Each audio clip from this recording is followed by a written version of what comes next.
Welcome to Rick's Corner, brought to you by Old School Labs, the brand I trust and the only one I put my name to. Use my code DRASIN12 on the link below. Welcome to Rick's Corner. The man, the myth, the legend. Now on with the show.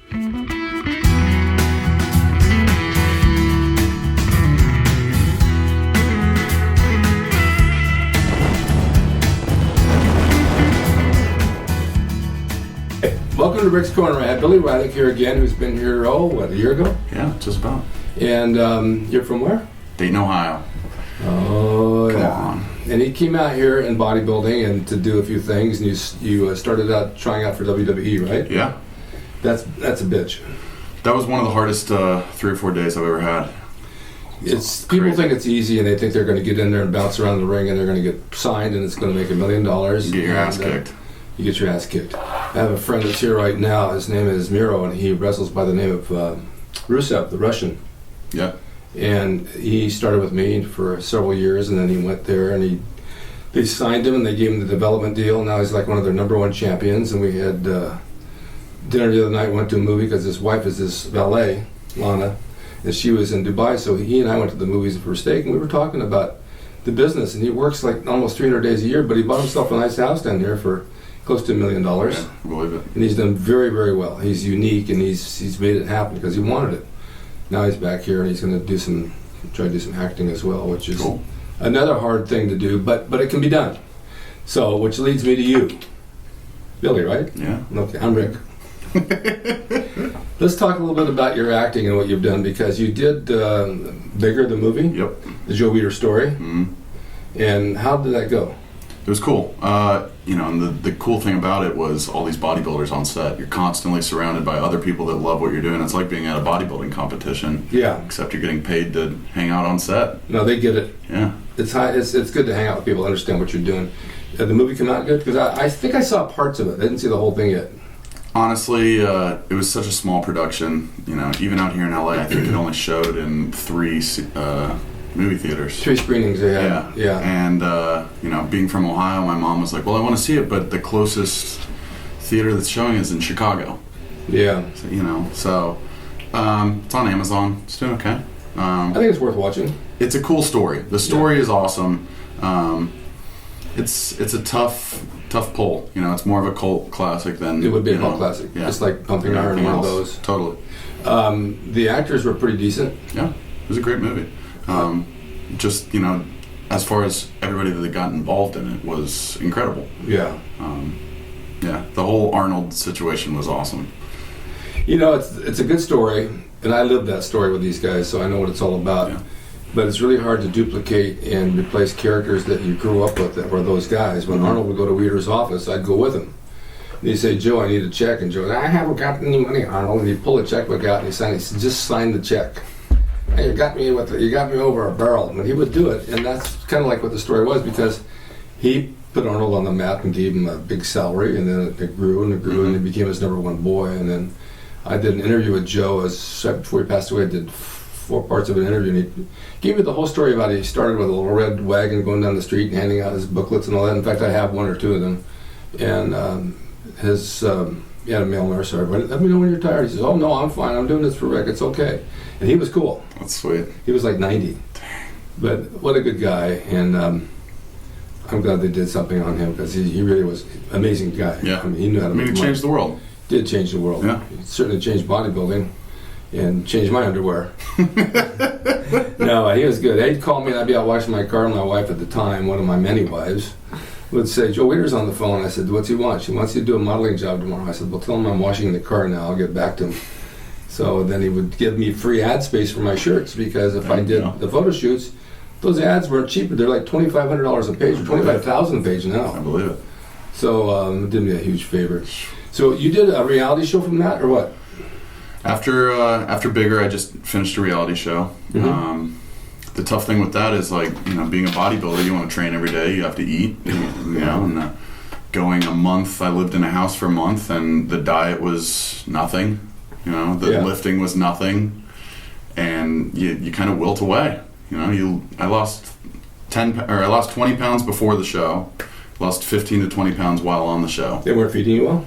No, you eat great, but you're not eating chicken, rice, steak, sweet potatoes. Oh. You're eating peanut butter sandwiches and That sounds whatever you can actually make for pretty it, It's great, but it's not the bodybuilder lifestyle at all. I went away for a Winston cigarette ad for a week in North Carolina, and they brought out food for us, and they brought pizza.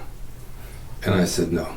None of us are going to work for pizza. And the other guys weren't bodybuilders, but I was. I said, well, nobody else why not? cared, I said, probably. because I don't eat like that. Yeah. But if you go up the street about a mile, there's a place called the College Park Inn, and they have wonderful chicken and turkey and roast beef and beautiful butterscotch pie and all this. So bring that on the set, and I'll eat. So they had it catered every day. Sweet. And it was really good. Never got to a gym. It was too hot and sticky there, but I could live a week without the gym. Yeah, it's okay. Yeah. But the food, you got to be right. You got to have energy. You got to feel good about what you're eating. Yeah. You had another, is that the reality show we're talking about, the one you had? Well, so that was the first MTV show I did, and now, hopefully, fingers crossed, I get picked up for another one. Mm-hmm. But this will be more physical competition, more challenge-oriented. And with that, that's kind of like changed my routine. And so, like, not able to lift purely heavy anymore. I'm going more for an athletic build, running, swimming, playing basketball. Probably better for you. Definitely. I feel a lot better with it. What is your take? Because people ask me all the time about lifting heavy and lifting light. I mean, there comes a time in your life when you're younger and you lift heavy and you do all these power, which I like powerlifting by means, but there's a time when you got to lighten up a bit and take care of the joints and go a little bit lighter. Do you do that? Well, everybody always asks, how much do you bench? That's the first thing. Who cares? I usually say, I don't know. And people are amazed. Oh my God, how can you not know? Yeah, or how big are your arms? Yeah. Well, I don't know. I take a 35 sleeve length. 35 sleeve length will work with a 17-inch collar for my neck. Yep. Who cares? Who cares what the number is? Unless you're powerlifting, unless you're doing a strongman competition, what does it really matter? It doesn't matter, but you tell them something good like 500. Yeah, just make up a number. Because they don't know the difference anyway. Who cares? And you bodybuild? Yeah, I won Mr. America 6 times. Oh, really? Yeah. You look like you could have. I did stuff that I could have. I did. Yeah. And they don't know the difference. They don't really care. They just stupid talk. But so the number, who cares about the numbers? Do what makes you work. Yeah. I like to work so I look better. That's what I want to do, and that's what's given me work. Right. It's all about the mirror and how the clothes fit. It's not about the scale. Totally. We were talking about it the other day. Train so you look good naked. I like that. I've never seen myself naked. When I walk by a mirror, I look the other way. See if there's anybody behind me naked. No, you gotta be objective on yourself, but sometimes you look at yourself and say, nah, it's just not right. Something's wrong. What can you change to make that better? Right, and even at the time when it was pretty much right on the money, you still found fault. Of course. And this is what I didn't like about bodybuilding contests, because you got judges out there who have favorites, and they'll find fault with you just so their favorite will win. And I said, I can't do this. This is like not going to do me any good at all. So I turned the corner and went into wrestling because I figured I could display my body in the ring and work and make money doing it rather than a trophy that's sitting out there in my garage half broken with dust all over it, because no one gives crap about that. Yeah. That's right. So what's your aspects for the future with bodybuilding and film? I've kind of had the same idea with bodybuilding. It's a sport that's very contingent on who do you know and how are you going to work, for bodybuilding. And it's not a sport for me. I've kind of realized, like, look, it's great, if you want to better your body and work yourself. Right. It's very unhealthy, the things you have to do to your body to get ready for the stage. It's not healthy. They look at people and they say, wow, you look so healthy. And it's really not. It really is not. And I just feel, changing my way of going through athletics, I feel better, I look better, I'm happier with the way I'm working my life. Yeah, I have to agree with that. And so, if you're looking for a paycheck by becoming an IFBB pro, you're in the wrong business. You're going to be very poor and very unhappy with your life. Yes. It's not what, it's chalked up to be. Everybody thinks, I'll become a pro and get sponsored, and that's not how it works. You can't even get sponsors. If you do get a sponsor, all they want to do is give you a product. They don't want to give you money. Oh, just post our product. Like, no. Yeah, that's all they want, is to do that. And there's no money involved at all. I have sponsors for the show. And I have sponsors for other things I do in life, and they come across with big bucks for my clothing line and stuff like that. But that's a whole other thing. Totally different world. I spent years doing it. Yeah. Bodybuilding has always been my passion in my life. At this point in my age, it's just part of who I am compared to the rest of the stuff. I've become a mortician. I take care of dead bodies. No, I'm just kidding. I almost bought a hearse once, and I was going to paint my name on the side of it like a promotional truck. I believe you. No, seriously. The Equalizer is my picture in a black hearse. I thought that'd be a cool promo car to drive around. That would be kind of cool. But I ended up Vanity getting, plate. yeah, I ended up getting a CRX instead. Big difference. That's not as fun. Actually, it was more fun. It was fun. So you're training how many days a week now? 5 or 6, but I like to do a lot more high intensity, a lot more active, getting the heart pumping more than just, getting 3 or 4 reps of a heavy weight and dropping it, What do you do for cardio? Basketball, swimming. Yeah, running. that's right. Because people say, well, what do you do for cardio? I say, I just work out faster. You get the heart pumping. Yeah, it's the same thing, right? It's the same. Even yoga is good cardio, even though you're not moving. Yeah. So people don't realize, oh, you got to do the treadmill for an hour. No, you don't. I've seen people on the treadmill for an hour, year after year. And they look miserable. They look the same. Yeah. Their stomach has dropped down to their knees, if anything. The big thing too is like mindset. If you're having fun with what you're doing, you're gonna be losing the fat. Right. And if you have no mind, it really doesn't matter. Yeah. So, you got something lined up now as far as film? Nothing lined up. Just got a couple feelers out there, hoping to land something. It's basically not.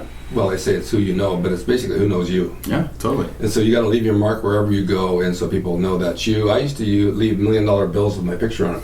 Did you ever see those? No. No, I printed them for years. It had my picture. It said $1 million and Rick, we trust, all others pay cash. I love it. And it had all my stuff, my email and all that. I leave it with them. Oh my God, this is cool. And they put it under their desk, under the glass. I had it in restaurants. So, hey, I just saw your money over there at the mechanic. It's out in West LA over here. Well, people don't forget that. Yeah. I said, it's my picture. It's who I am. It represents money because it's green. Yeah. And I did it for years, and then I quit carrying a wallet, so I don't carry it anymore. That's killer, though. But then I also handed out T-shirts. I stole this shirt from Rick Drasin. And Gina Bell taught me that. He says, you give that to a casting director that likes you and they call you in, you'll make whatever, $600, $700, $800 for the day, and you'll get another whole year of residuals. Yeah. So I started doing that and made sure they wore my shirts, and that way they couldn't forget me. Make sure you sleep in that tonight, and that was to the guy. No, but you got to have little tricks to do to get people to remember you, and whatever it takes, you just got to do it. Hell yeah. Because there's a lot of bodybuilders out there trying to be actors. Well, and there's a lot of bodybuilders out there that don't really know where their direction is going. No. No. And acting is an amazing way to go, but, how many people walk into a casting director office and, okay, there's 40 other fit people in here right now, That's the way it is. They don't care how fit you are, if you're not right for the part, you're not going to make it. That's right. And they have something in mind usually. Or if they don't have something in mind, they'll know it the minute they see it. Totally. And then, I don't know if you've ever had this happen. My agent used to call me when I used to go out. They want to see you right away in Ocean Park. They want you for this commercial. And it's Get there right now. It's on a Friday at 4 in Ocean Park. Well, if you know the 405 freeway, you're not going to be there at 4 o'clock. I got there by 2 the next day, and it was already over with because the traffic was so bad. And then you go, and there was everybody there besides you, and so it wasn't just about you. No one cared. Yeah.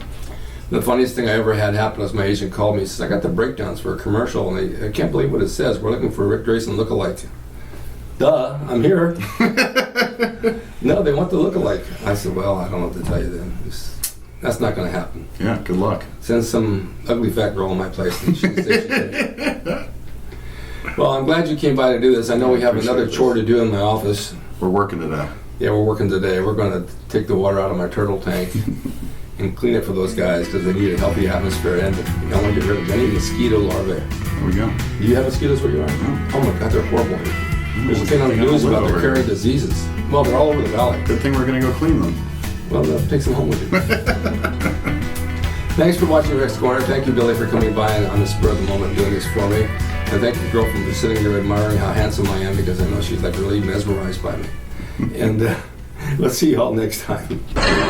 Hey everybody, I just wanted to introduce you to my new clothing line, Gym Bums of California.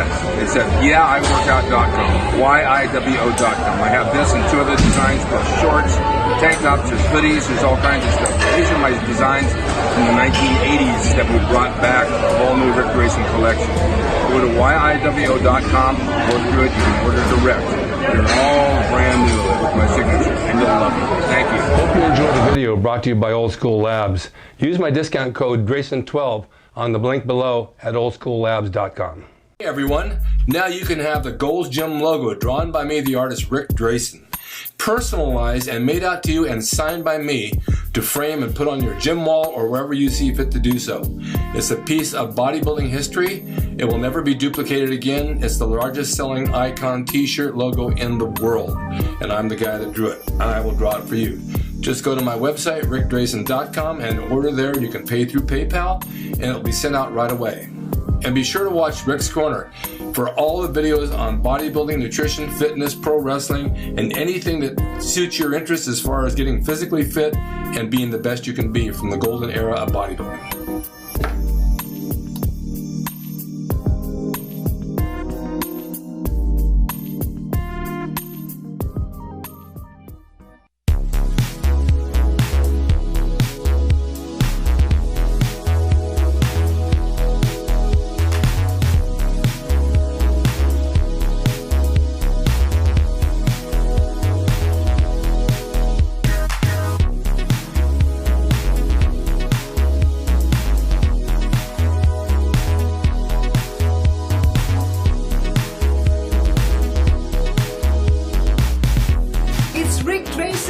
He's the equalizer, baby.